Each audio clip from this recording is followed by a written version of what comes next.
La jeune Lina, 15 ans, a disparu alors qu'elle se rendait à pied à la gare pour prendre le train et rejoindre son petit ami à Strasbourg. Les recherches n'ayant pas été concluantes lors des ratissages, chaque témoignage est bon à prendre, même si certains sont à traiter avec des pincettes. Une nouvelle affaire inquiétante fait la une des médias depuis quelques jours.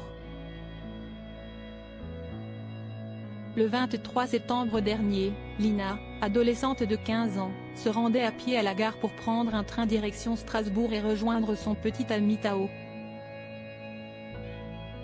Mais Lina semble s'être volatilisée, son téléphone n'émettant plus aucun signal à partir de 11h22.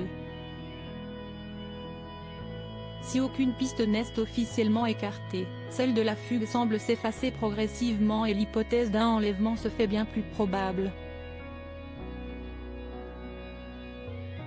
Tous les témoignages sont ainsi étudiés pour être certains qu'aucun indice n'échappe aux enquêteurs. Ce lundi 2 octobre, un homme a fait part de ce qu'il avait vu le jour de la disparition de Lina. Et les informations paraissent considérables. L'homme affirme avoir vu la jeune femme à bord d'une voiture bleue, elle était habillée en clair, elle m'a fait coucou en passant mais elle avait l'air normale. Elle n'avait pas l'air d'être soucieuse ou quoi que ce soit. Elle n'a pas fait d'appel ni quoi que ce soit. Et il y avait un monsieur à côté qui roulait. Il affirme également que le véhicule circulait dans le sens inverse de la gare. Malgré la précision de celui-ci, Jacques Fonbonne, ex-commandant de la section de recherche à Orléans, préfère rester vigilant. Ce témoignage est très fragile, très fugace. On peut se trouver dans une situation d'émotion qui fait que ça trouble la mémorisation, a-t-il expliqué sur le plateau de BFM Télévision, cité par Nice Matin.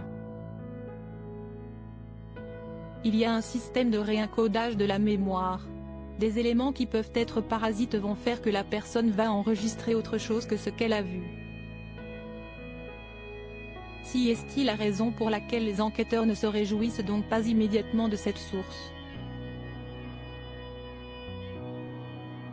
Lina toujours introuvable et aucune explication. Une semaine et demie après la disparition de Lina, l'inquiétude est grandie. L'adolescente n'a donné aucun signe de vie et les nombreuses battues organisées n'ont pas permis de récolter le moindre indice. Une opération d'envergure avait néanmoins été lancée en fin de semaine, après qu'un modèle de voiture cité dans un témoignage et corroboré par des vidéos de surveillance ait mis la puce à l'oreille des enquêteurs. Si les proches veulent garder espoir, à l'image de sa maman Fanny et de son petit ami Tao, qui fut au cœur des soupçons, d'autres amis pensent qu'il est de plus en plus impossible de retrouver Lina vivante. Pour l'heure, aucune piste sérieuse n'est ressortie. Un professeur de musique, propriétaire d'un véhicule suspect, avait attiré l'attention de la police lors d'une audition, entraînant une perquisition à son domicile. Veine.